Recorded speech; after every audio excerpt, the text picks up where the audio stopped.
सऊदी अरब में गाड़ी चलाने वाले हो जाएं होशियार, क्योंकि अब सऊदी अरब के अंदर चालान होंगे ऑटोमेटिक और सिविलियन गाड़ियों के जरिए।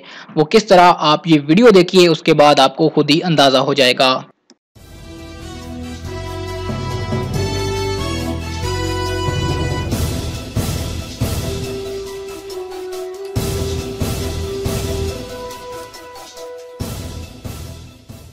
صدم الخلف استخدام الجوال.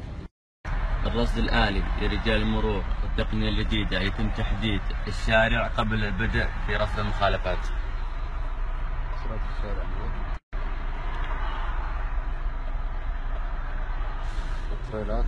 كذلك المركبات الكبيرة 50 المركبات الصغيرة 100.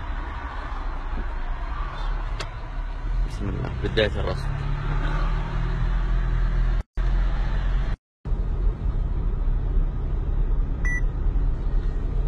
شوف صورت المركبة.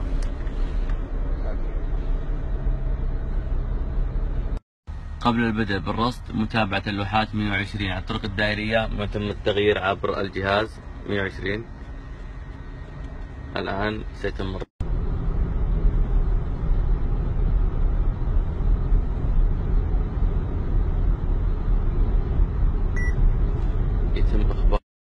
يتم إعطاء رجل الأمن تنبيه عن المخالف ووضع علامة حمراء للمركبة المخالفة. اليوم تم التدشين في مدينة الرياض ومن ثم في جميع مناطق المملكة لضبط المخالفين. سيتم وضع هذه الكاميرات في دوريات رسمية وسرية।